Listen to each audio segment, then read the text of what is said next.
Um, so, Carolyn, you're one of the people that are participating in the Hangout, and you had some questions. I can read them, but it might be better for you to state them directly yourself.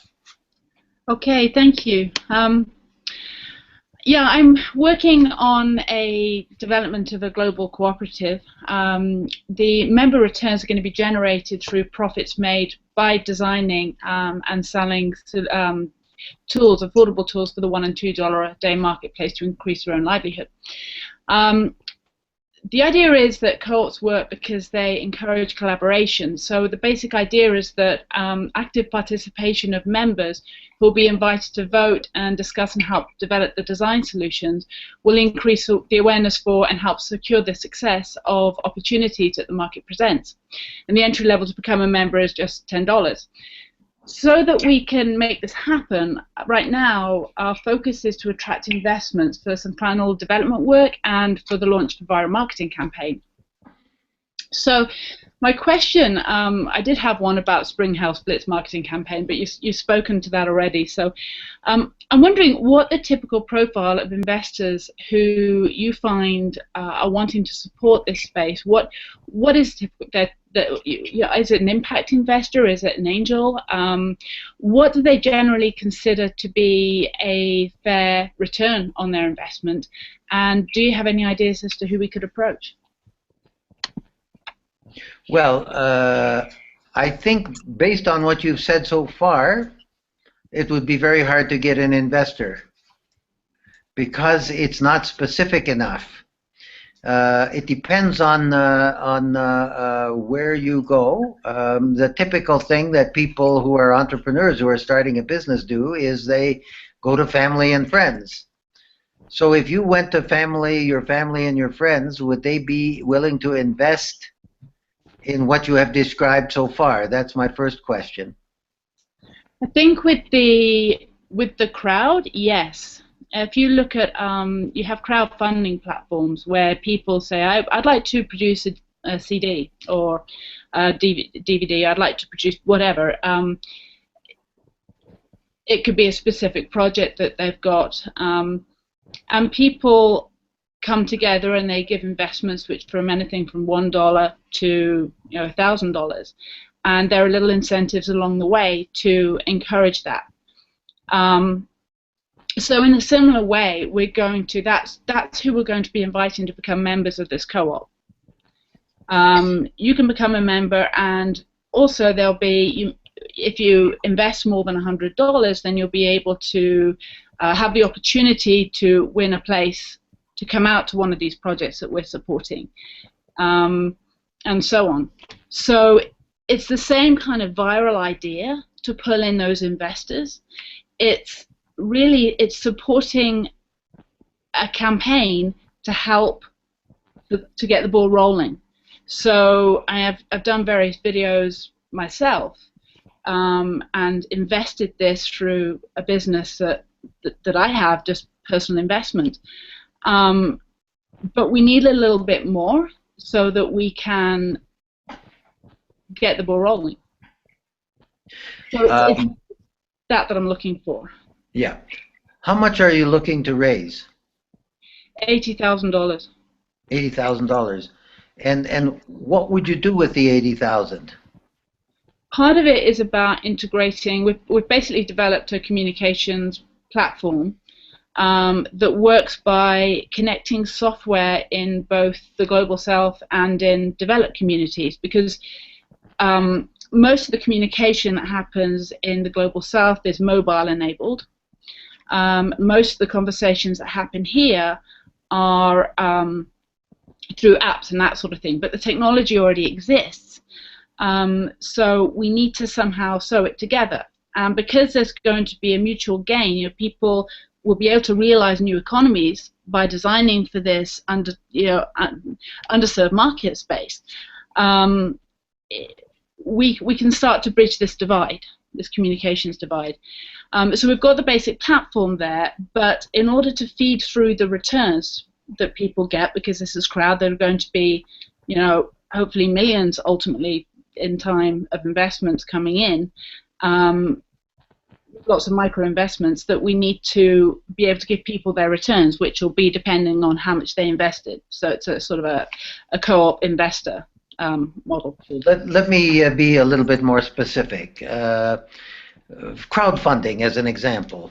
Yeah. We gave that a try to fund the design of a radically affordable photovoltaic solar pumping system. So we put that up on Indiegogo, and we raised about $33,000, which was enough to develop the prototype. But it was a hell of a lot of work.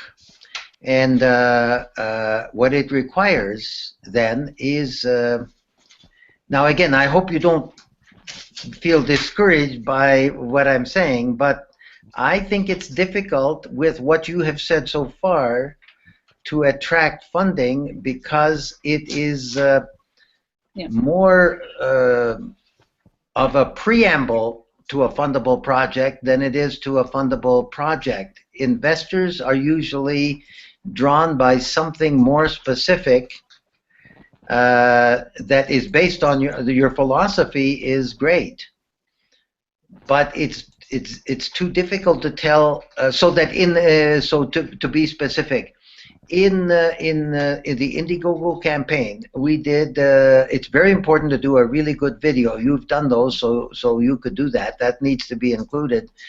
But the video described the specific strategy we were using to design the prototype, what the approach would be to design the prototype, and how we would use, specifically, we said that we would lower the cost of a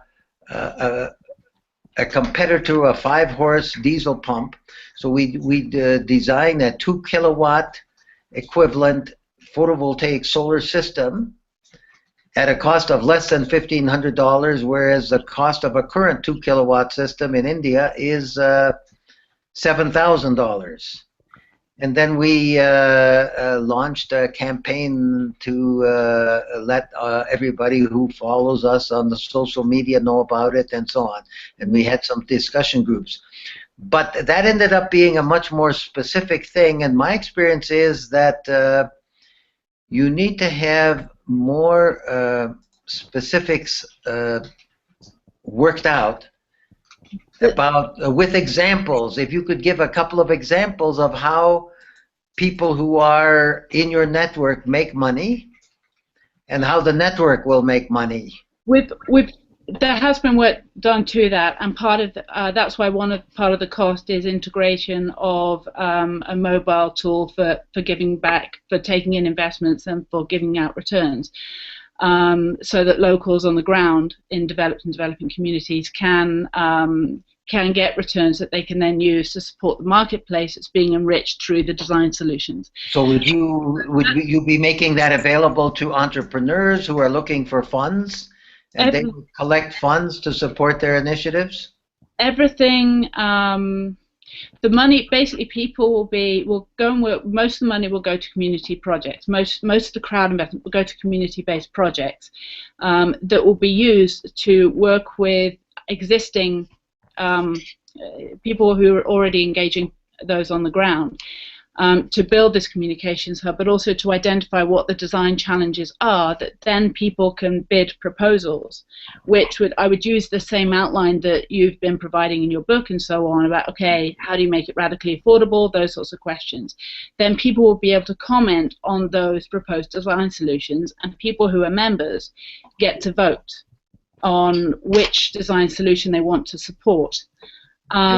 Then the money goes to helping them develop and implement it, and then it becomes available to everyone. So that's that idea. But when you spoke there about the amount of energy it takes to get a crowdfunding campaign going, and what it would, yeah. And so a lot of the people I've been talking to are within that space, such as the founders of group called Unify.org, people who successfully launched campaigns that have brought in the Dalai Lama and Richard Branson and literally hundreds of thousands, millions of people together. In that case, he worked on a project getting people to meditate over peace in Syria. So there is work that needs to be done. There are people in the film industry who are here in Vancouver, where I live. They make a living out of doing crowdfunding videos. So I can put a video together using keynote presentations, which is just how I've basically been developing a lot of the videos so far. But to get something that's going to be sexy enough to get the crowd appeal, it needs some pizzazz, it needs the creative energy of a team of people who this is what they do. So that we need to have a large part of that budget is to go to those people. And another part is the people who I've met and connected with on the path, on the road to this, we need to, if we can get their support and their endorsements, then again, that helps bring more attention to this. And finally, when you talked about including some examples, I absolutely agree. And one thing that I was wanting to ask you at some point is for specific numbers on what the anticipated returns in this space might be. And I read in the Spring Health article that you recently promoted on Facebook, you've put some numbers in there that I could create something out of, a projection. But Sure. yeah, I want to use the examples that you've created within the campaign. So. My belief is that if you create a whole new market in an area that hasn't been served before, it's a higher risk, a much higher risk than standard investment, so it should be a higher return. But the main investors in my companies have been social impact investment people till now. And angel investors, they invest amounts. Usually, we encourage people to invest at least $25,000 or $50,000. In return, they get stock or they get a convertible debt instrument, but it's all based on ownership of the company. And my experience is that you need to have a very clear path to profits that's well specified and a good business plan that tells you how you're going to earn income over time. And there are people who will invest in a concept, but my experience is they want a business plan. They want to know how much money you're likely to make over what period of time. In the case of Spring Health, we are looking now for an investment of approximately $2 million. If we're successful with our financial projections, which are quite specific, but they're estimates, we should be able to pay back that money and earn profit of $2 million in the fourth year. But it'll take 4 years to do that. I hope that gives you some idea. My daughter is telling me that we're coming close to wrap-up time. Well, we have 3 more questions and a tweet that came in. So, okay. Fortune from Nigeria dropped off the call, but this was a question you hadn't answered yet. Caroline, did you get your questions all answered okay? Yeah. Yes, I didn't need... Okay, so it's tough to get everything worked out in detail, but I hope that gives you some idea of direction, Caroline. I hope that's helpful to you.